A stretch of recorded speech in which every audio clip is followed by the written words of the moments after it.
Chapter 17, Europe during the Enlightenment. Yeah, of course, we've gone through Renaissance and we just finished the scientific revolution, and it's going to kind of carry over. Some of the people we're going to meet in this chapter we've met already during the scientific revolution, and they've gone from scientists, now they're going to become philosophers. Because during the 18th century, the intellectuals of Europe, they tried to find answers to questions about, the nature of good government. What makes a good government? What is morality and the social order by applying the principles of rational arguments. They even questioned the value of traditional institutions and insisted that the enlightened reason could solve all social problems and do it much better than the age-old customs. Because of population growth and economic development and colonial expansion to other continents, they're becoming very aware of different natures and different cultures and different peoples. Some of the absolute rulers tried to use the Enlightenment to, shall we say, justify the centralization of their authority and the establishment of rationalized bureaucracies. They also had ideas coming out of the Enlightenment that tried to help establish a radical critique of the 18th century social and political order, which is going to be a job into itself. That being said, let's begin our chapter. The concerns of the Enlightenment weren't really all that many. There were just three basic ones: the danger of unchecked and arbitrary authority, such as divine right of kings, the value of religious toleration, so, like the Spanish Inquisition, we can't have any more of that, and the importance of law for everybody, reason, and above all, human dignity. The economic growth in the 18th century Europe it was just phenomenal. You've got iron plows, you've got horses that are shod, you've got other inventions and innovations that are helping the farmer, and they produce more food per acre. And because the Black Death seems to have moved on a little bit, there's been a decline in mortality from other infectious diseases. But the growth of people moving into the cities has just been astronomical. London's population in 100 years went from 674,000 to 860,000. In Naples, Italy, it went from 300,000 to 500,000. Now, these just didn't happen overnight, no, and a lot of it depended on developments in trade and manufacturing because the young people were leaving the farms to go to the cities to work. And then there was the development of single manufacturing districts, such as there'd be one whole area that would do nothing but make lace, another area would do nothing but produce wine. One plant wouldn't try to do it all. You'd have certain areas that did different things. And because of things improving so much, and you've got so many people in the cities who are working, you've got a world of goods coming in, and the people become a mass market for consumer goods. And of course, with all the people, everybody can't be a doctor or a lawyer or somebody professional. There are going to be a lot of people who have to work in service, like maids and cooks and butlers. But the sad thing is, and it's nothing new in Europe, the economy is very complex, number one. And you have specialized, integrated, commercialized areas, and production, you've got more than that than ever before. But unfortunately, society is very stratified. This just shows you the population growth in the 1600s. As you can see, Spain isn't growing that much. Europe is growing in certain areas. You've got almost all of France and most of the Holy Roman Empire and a great deal of Italy, southern England, Ireland. But the rest of Europe, it just kind of, it's not stagnating. It's just not growing near the rate of those areas are. And as you can see, they do have warm water ports, so they can do a lot of shipping and receiving. This is a fairly short one. It's going to answer the question, exactly what was the Enlightenment? At least I hope we're going to see it.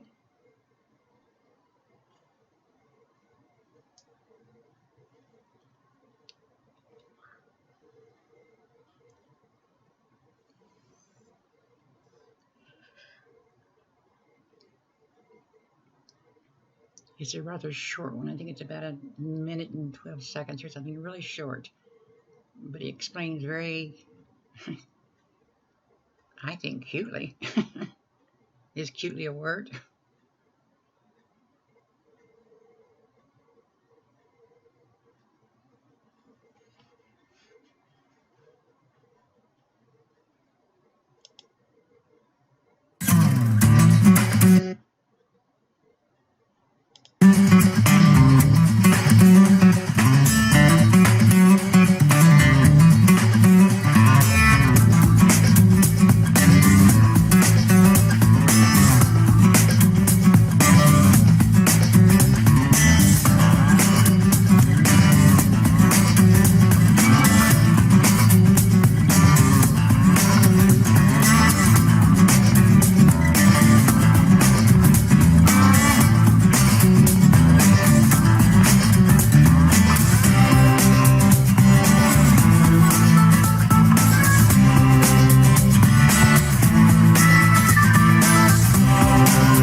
Introducing how to. Recognize some of those names, didn't you?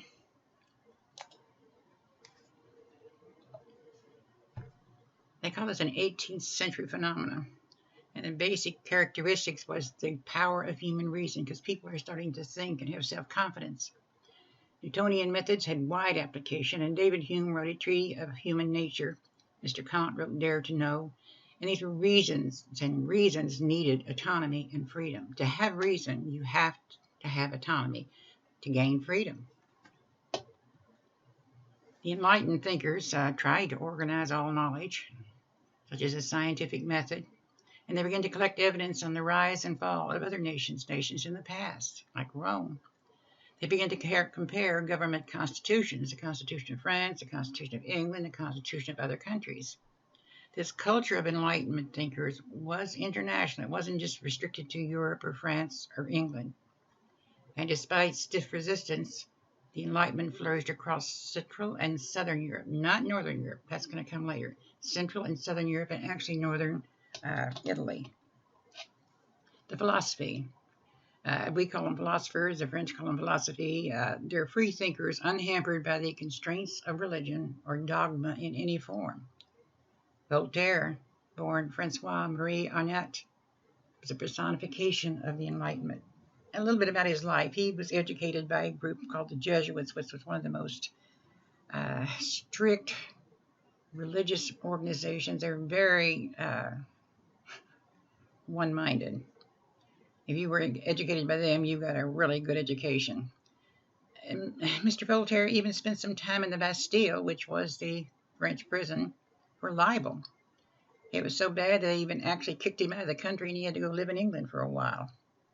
But he was a great admirer and popularizer of all things English. Oh, he was an Anglophile, especially Newton and Locke. He wrote a series of letters called philosophical letters. And he related and laid out the religious and political liberties that they had in England, which he dearly loved. He considered the British very open-minded and full of empiricism. And they were very worldly. He had admiration for the English culture in all things and politics, and he had a respect for their scientists. He also loved and admired the British religious toleration. He didn't see below it. I mean, had he done some digging, he would have seen they weren't really all that tolerant. They didn't like Catholics, which was the irony was that most of the people from France were Catholics. The observations on France were seen as criticisms of France. I mean, the observations in England that he wrote about France, they were seen as criticisms of France. Crush infamy, all forms of repression, fanaticism, and bigotry. Oh, he loathed religious bigotry. He didn't oppose religion. He tried to rescue morality from the narrow dogma that the church was teaching. He believed in common sense and simplicity. And his contacts he had with Frederick of Prussia and Catherine the Great of Russia. So he had some pretty powerful friends, if you would. Baron de Masquew, born of a noble family, inherited an estate, was wealthy, well-respected. He was even a magistrate in the Parliament of Bordeaux. He's what you call a cautious jurist. He did not like to make waves. But he did write a series of letters called the Parisian letters. Persian letters, not Parisian. What am I thinking about? The Persian letters. It's supposed to be a series of letters between two Persian visitors to France. And they likened the French absolutism to Persian despotism. Very thinly veiled criticism of France. He wrote The Spirit of Laws, which was a work in comparative historical sociology. It was kind of Newtonian in its empirical approach, and he asked questions like, how do you structure institutions? How do structures and institutions actually shape the laws? He also analyzed the different forms of government and what spirit characterized each one of them. Like if you were a republic, the people were full of virtue. If you were a monarchy, you were full of honor because you honored your monarch. But despotism was ruled by fear. And he spelled out the dangers of the drift towards despotism of France. He really admired the British system of separation of balance of powers between the Parliament and the King. The checks and balances are needed in good government, which I couldn't agree more. Diderot in the Encyclopedia. Oh, he was quite a man. He wanted to gather together a lot of human knowledge and all the grand statements of all the philosophy's goals. He wanted to apply scientific analysis to human reason so that you could come up with happiness and progress. And guided by Diderot and Jean d'Alembert, 17 large volumes of text were produced and 11 volumes of illustrations between 1751 and 1772. And yes, there was a purpose. It wasn't just a gathering. He had a purpose. He wanted to change the general way of thinking, not of the common folks, but of the upper class and the elite. There was a heavy circulation despite the high price. He wanted to demonstrate how the application of science could actually promote progress.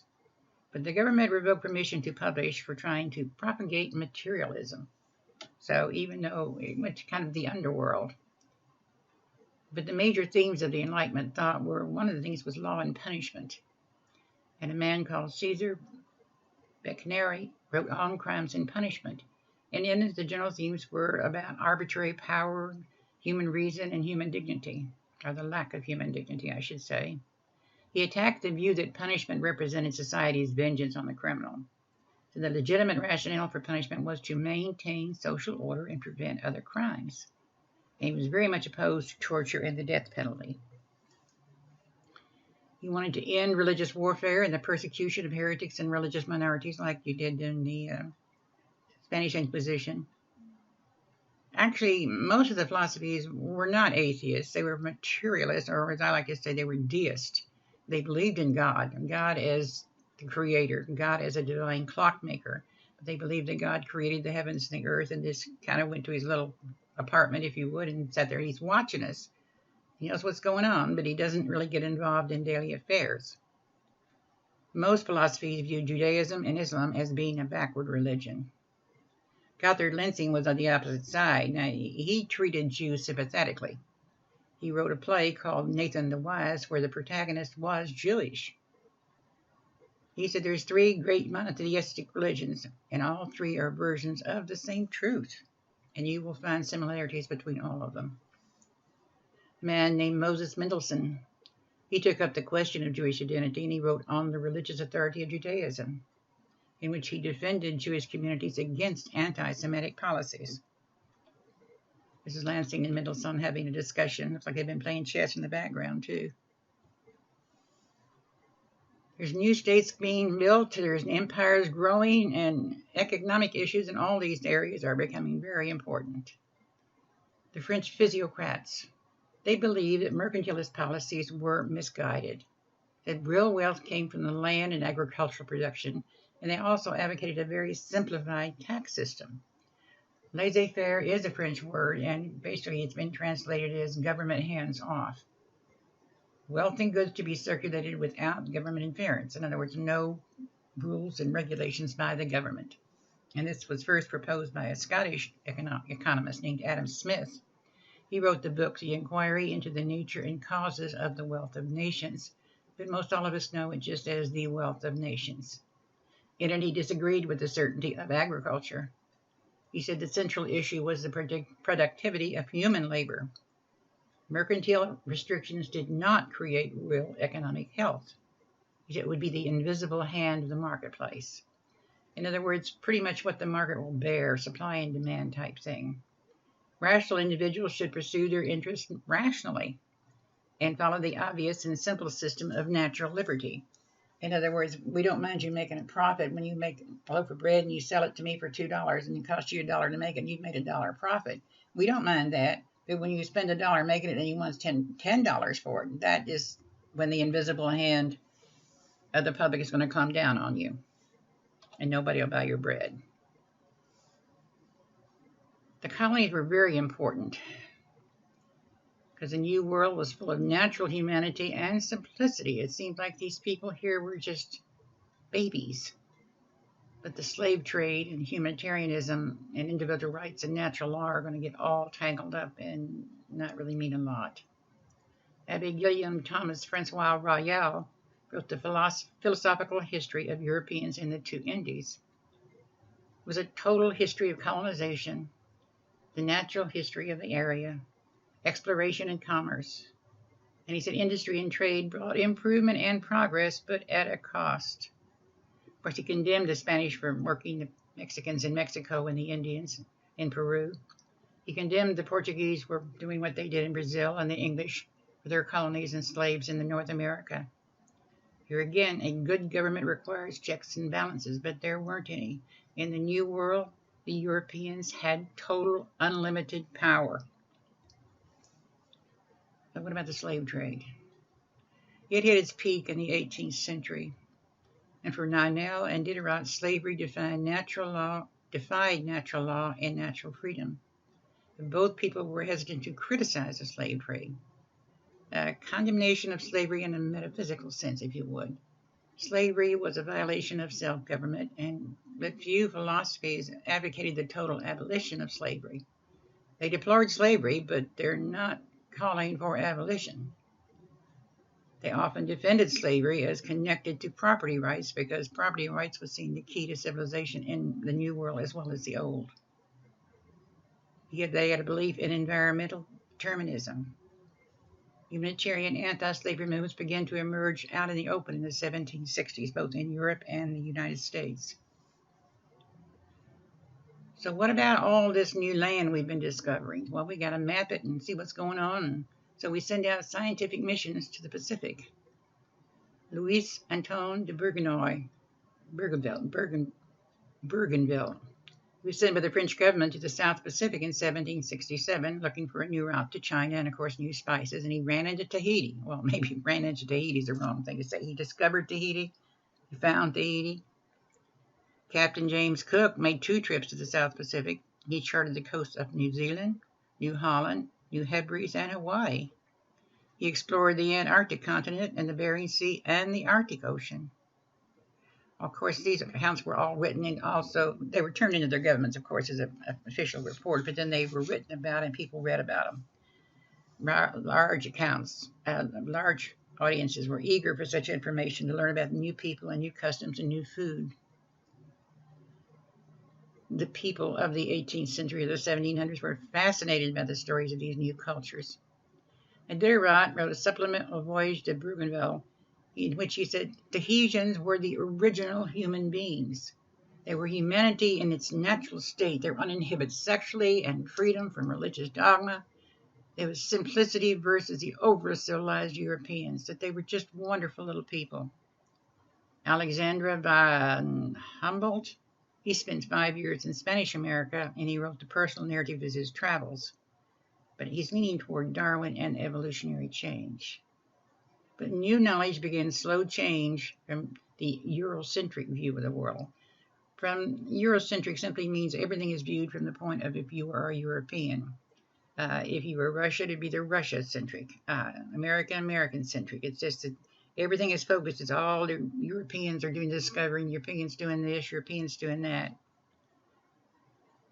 But they believe that at this point in time, all peoples are part of a shared humanity, but some are better than others. The view of inside of a house on the islands. Uninhibited, very little dress, having fun, dancing, playing the flutes.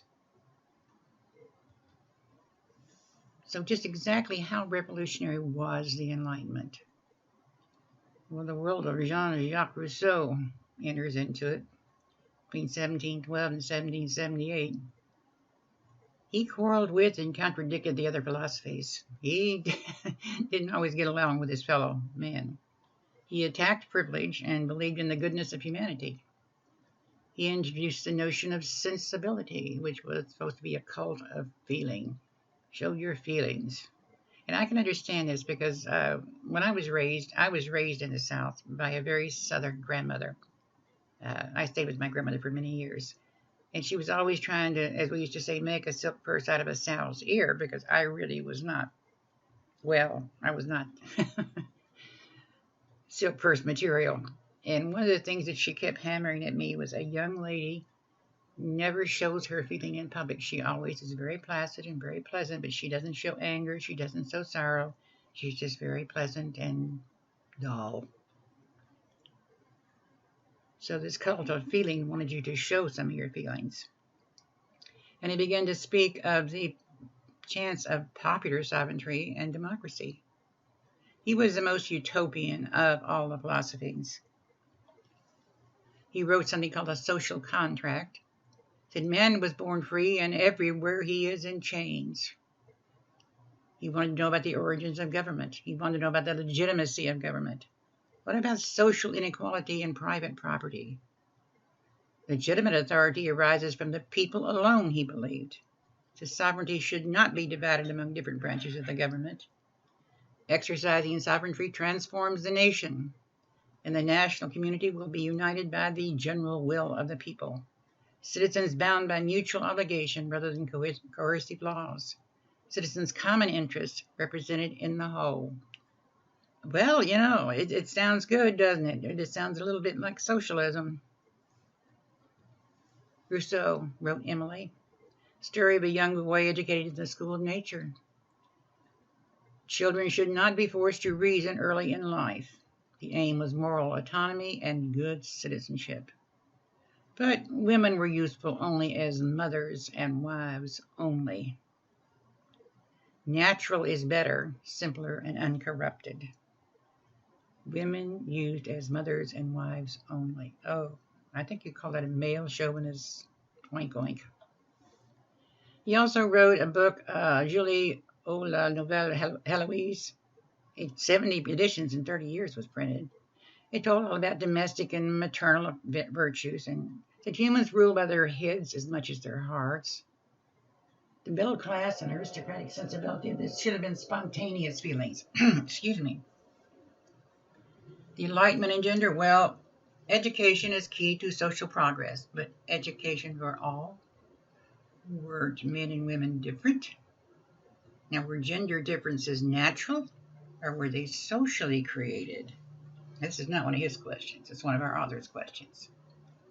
Emily du Châtelet called for the education of women, and she was a very staunch critic of Rousseau. And she also completed translation with commentary on Newton's Principle of Mathematics. Now, this woman was not any dummy on the wall. She was one smart cookie. But his sharpest critic was a name you probably are familiar with, Mary Wollstonecraft. And she wrote A Vindication of the Rights of Women in 1792. And in it, she spoke of Republican ideas.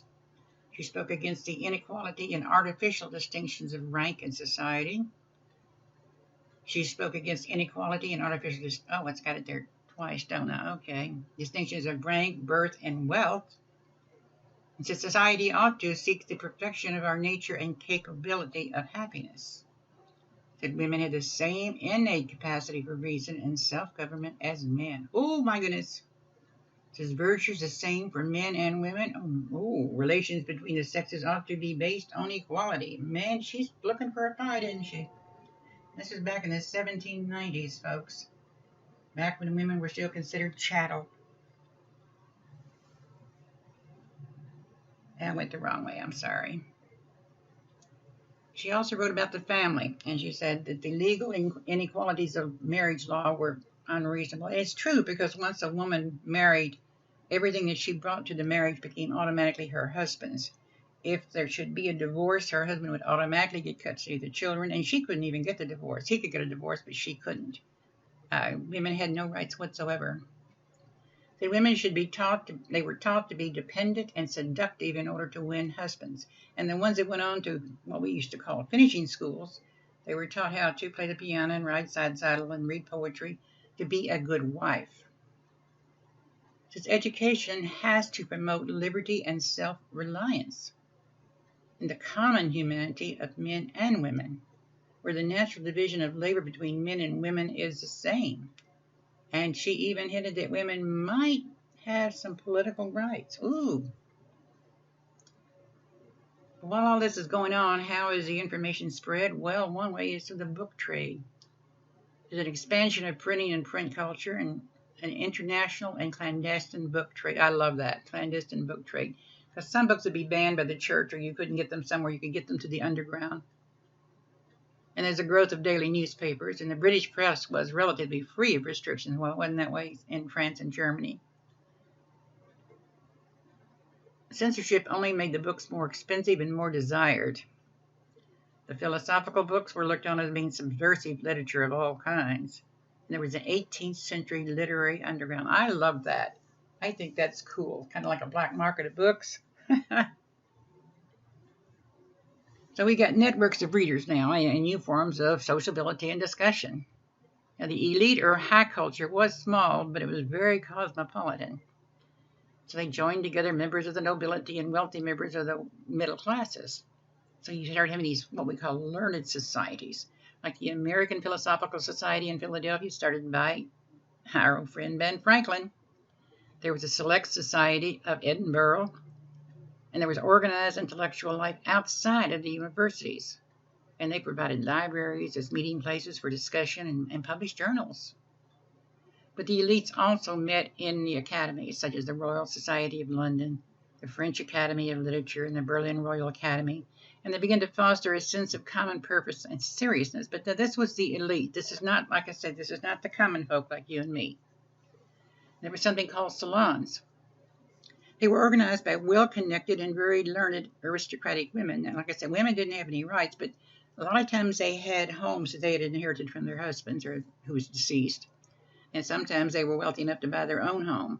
And they would have meeting places in their home, bringing together men and women of letters with members of the aristocracy.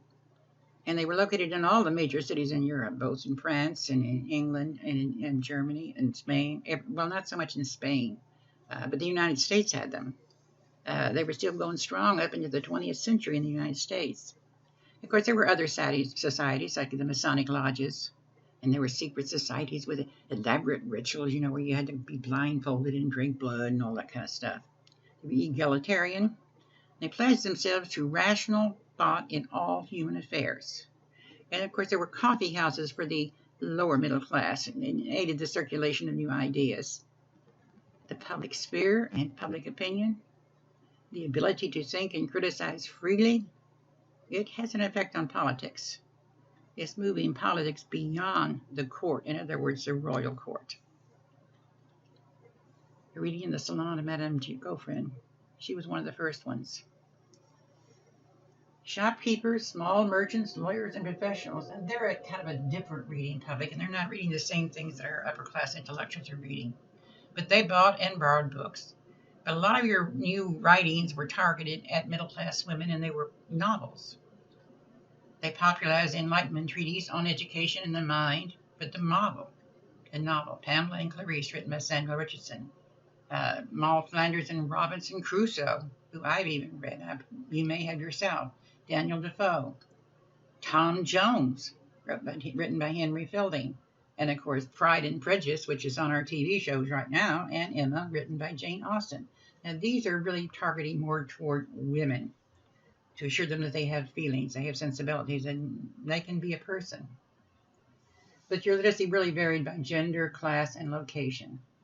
There was greater literacy in Northern Europe, which is surprising, but it ran the highest in the towns and the cities. Along the coast of southern France and England, you have so much trade going on, so much business going on. And you have the salons and you have the intellectuals, yes, but you don't have as much sit down and read because there's nothing else to do. You have broadsides and woodcuts and prints and drawings and cartoons. When I was doing some undergraduate work at Kentucky Wesleyan many decades ago, I wanted to experience the full ramifications of what it was like to be a student, because I was older when I returned to school. So I signed up for a work-study program, and they assigned me to the library. And I thought, oh, great, I'll be able to, categorize books and put books on the shelves and things like that. But my job was to do my homework while I was in the library and be helpful to them if they needed something. But the main job I had was what they had to make sure all the books lined up on the shelves. I wasn't supposed to put anything back. I was just to make sure they were all even, this type of thing. Very mind-blowing, hard job to do. But every time I came in, I always found at the very back of the library on the table, there was this one book, and it was a book of art. So I very carefully put it back. Well, I couldn't put it back. I had to put it in a basket to be put back. And after about the third or fourth time I found the same book, I got curious. I wanted to see what this book of art from the 1600s was about. So I opened it up, and folks, it was pornography. Pen and ink pornography. but it was considered art. And what had happened, because I made a point of coming in earlier the next day to find out who it was. It was a bunch of the boys from the basketball team that sit there and laugh at these old pen and ink drawings.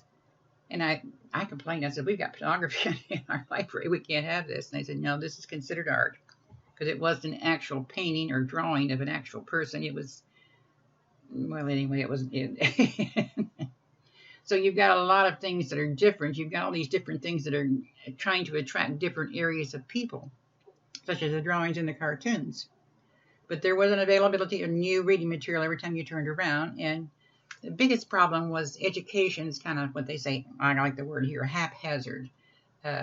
Boys were usually educated, but they still had the feeling that a lower class woman, she didn't need an education to cook a meal or to have a baby.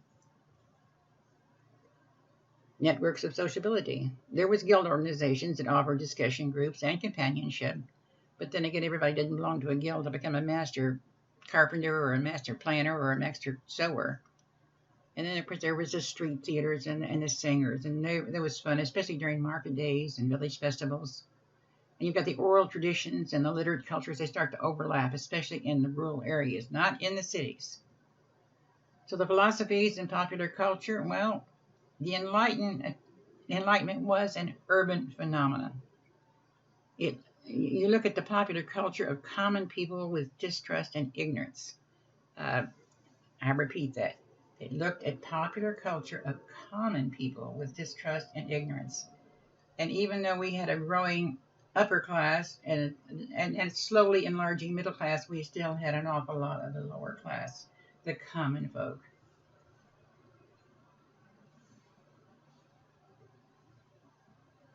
The middle class, shopkeepers, small merchants. Oh, I just did that. Did it again, didn't I? Continuation of the colonial imperial wars. Oh, wow, yeah. Now that we've got colonies in some of these new lands, Spain and France and England have been at war more times than a dog has fleas. In 1740, there's what they call the War of the Austrian Succession. Prussia wanted to get some of the power and land that the Habsburgs had, which would be Austria-Hungary. So France joins Prussia and Great Britain to support Austria to keep them out, because they didn't want who they were going to put on the throne. And the war ended largely in a stalemate with the Treaty of Aix-Capelle in 1748. Nothing really changed except a lot of people died. Then there was the 7 Years' War, known in England and Europe as the 7 Years' War. Here in the United States, it was known as the French and Indian War, where European powers again were fighting. They fought around the globe. It wasn't just in the United States. It was in Canada and India, Africa, especially in the Caribbean, and North America and Europe. This was another world war between France and England. Austria and France joined forces in fear of the Prussian threat, and Great Britain allies with Prussia. Meanwhile, she's also fighting a war in the United States. If it hadn't been for William Pitt coming to the top, or like I said, cream rises to the top, that's an old farm expression. William Pitt was a great prime minister for England, and he helped a great deal. As you can see here, the 7 Years' War started in 1756 and 1763, but in the United States, it was basically against the French and Indians and the English and Indians. But France and England were fighting all over the place. Well, the Treaty of Paris ended it, and France lost. She was removed from the New World in India, so she had to leave, because at that time she was claiming all of India and all the land west of the Mississippi River. Spain, another Catholic country, and although she did not fight any battles per se during the French and Indian War here, she was in control of the area we call Florida. So France is out. Everything east of the Mississippi and everything in known Canada, including Florida, is now English. But we don't want to punish Spain too much, so we give her New Orleans and Cuba and the Philippines. Now, Prussia gets a little area in Europe called Celsia from the Habsburgs, which is what she wanted. But France was not completely defeated, even though she had been hurt financially and every other way. She is now out, but she's also getting ready to go into the French Revolution, which is going to really defeat her. But England's in big debt. Enlightened absolutism in Eastern Europe. Well, Eastern Europe, we're talking about Russia and places like that. The monarchs began to centralize their administrations. They increased taxes, of course. They created professional armies and tightened their control of the church. Empress Maria Theresa of Austria created a statewide system of primary education. She relaxed censorship and instituted a more liberal criminal code. These are enlightened emperors, right? Enlightened despots. Frederick II of Prussia, or as we knew him, Frederick the Great, consolidated the Prussian control over all Polish territory between East Prussia and Brandenburg, fashioned the most professional and efficient bureaucracy in Europe, as well as the most professional and efficient army. And of course, then you got Catherine the Great of Russia. She wrote and corresponded with a lot of the French philosophers, and she founded hospitals and orphanages. She expanded the Russian Empire after several wars with the Ottoman Empire. She did a lot for Russia, even though she was a woman, and she had to be very hard-hearted because she was a woman. So you've got Empress Maria Theresa, Frederick II of Prussia, and Catherine the Great of Russia, known as enlightened despots. So now we're going to come to the American Revolution. Great Britain had imposed a series of new taxes on the American colonies to help pay off 7 years' war debts, and the Americans thought this was unfair because they thought it was an English and French war that they weren't involved, and they complained about their lack of representation in Parliament. But through a series of events, which we're not going to go through, between 1763 and 1773, 10 years, the tensions increasing more and more. And finally, England gives a monopoly of the tea trade to the British East India Company, and actually tea was going to be cheaper if we bought it from them than if we bought it through regular vendors. But it's the idea of giving a monopoly to somebody, and they started really complaining. And when a load of tea arrived with some ships, a lot of it was dumped into the harbor in Boston. So Parliament imposes what we call, or the United States called, the Cohesive Acts, hoping to... What they were trying to do, now, if you go into a room where something is broken and you've got maybe a dozen children, everybody says, I didn't do it. So what you do is you grab a hold of one of the kids and you start punishing that child. Now, you may have gotten lucky and found the kid that did it, or you may not, and he's going to squeal because he knows he didn't do it and he doesn't want to be punished. Or maybe the kid who really did it will speak up to keep him being punished. But that's basically what the English were trying to do. They're going to try to punish the New England colonies in the hopes of bringing the rest of the American colonies into line. Well, it didn't work. All it did was pull them together. And representation of the colonies began to get together and form something called the Continental Congress. But the first clashes of a real war occurred in 1775 around Boston, and then that's when the colonial army was formed. And a year later, in July, 13 colonies formally declared their independence from Great Britain. 2 years later, France joined the war on the side of the Americans, and this is when it's going to become a real world war. But the French and the American forces defeat the British at Yorktown, Virginia. And in 1783, another Treaty of Paris officially ended the war, declaring independence of the colonies and making them into the new nation of the United States. So science is known as a form of knowledge. General enthusiasm for discovery and understanding across a wide range of topics, and hopefully raising problems to public awareness. The new forms or ideas for civic government were raised, leading some to become more uncomfortable with the new concepts that moved away from tradition. A lot of people don't want to change, and we have trouble with England with this a little bit later on. She knows she should change, but she's slow to change. She doesn't want to change. They want to continue doing it the old way. Now, this is just a quick preview, just a couple of minutes of what the Enlightenment was. Oh, excuse me.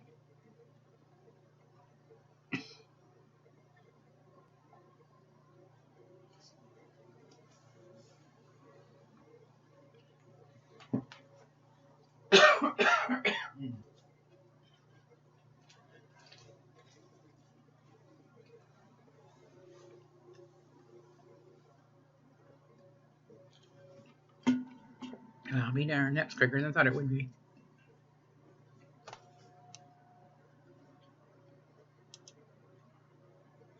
Hey guys, moving on to our third concept, as you can see, we're going to start talking about what is the impact of the Enlightenment.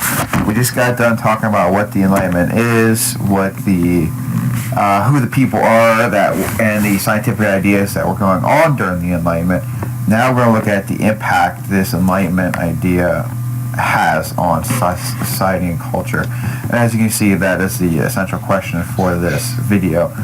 This is going to be a real quick video. It's not going to be too long, so let's get through. First up, some social effects of the Enlightenment. Number one, women's rights.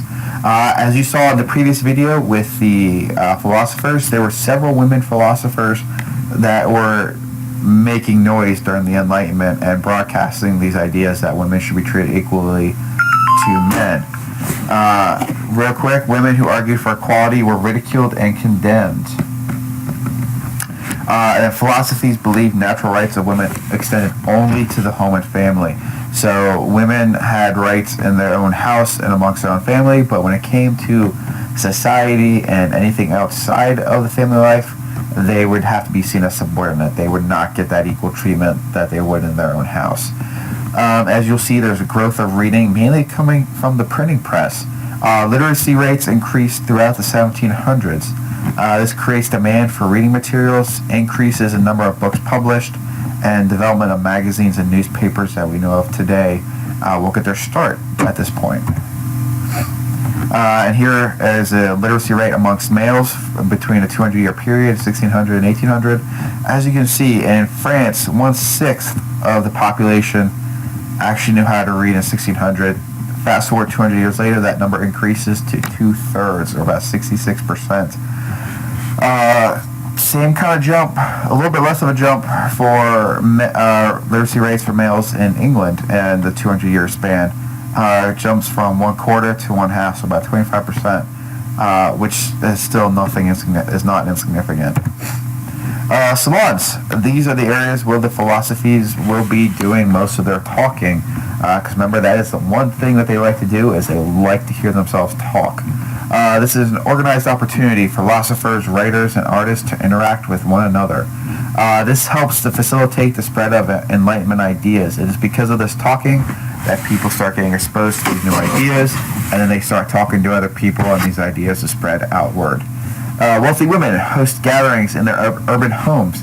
Came from tradition of entertaining social elite of cities. So if there was a upper class social layer, you wanted to get them in your house to kind of start entertaining and having a good time, and then they would also help spread these ideas amongst those parties. Madame Girofrin served as model and mentor for salons, so she was kind of the one that started this salon idea, and then people took that idea and ran with it amongst other salons in France. Tone was usually serious, but not leisurely. This was not a time to relax. This was usually a very serious discussion, vigorous debates, and served an important role in education of women. So while the women were working in the salons, they were actually listening to the men talk, taking these ideas, getting them for themselves, and then starting to learn from them, start to become more educated just by listening to these people talk. And then some legacy of the Enlightenment. Enlightenment challenged old ideas about society. Divine right of monarchs is going to be challenged. The union of church and state. As you can see from the last video with the philosophers, many of them argued against the union of church and state. Existence of unequal social classes. Once again, many of them did not agree with that idea. They wanted more equality amongst everybody. Three effects of the Enlightenment were: 1. Belief in progress. Human reason can solve problems in society and the natural world. A more secular or non-religious outlook, so finally starting to separate religion from all the other aspects of their life and creating that barrier. And then rise of individualism, that rise of the idea of the individual, and that people should be known for their work and take credit for their work and seek the admiration of people whenever they do a good job. Okay guys, like I said, this was a short video. Just wanted to touch on the legacy of the Enlightenment and the impact that it will have. I apologize for all the background noise.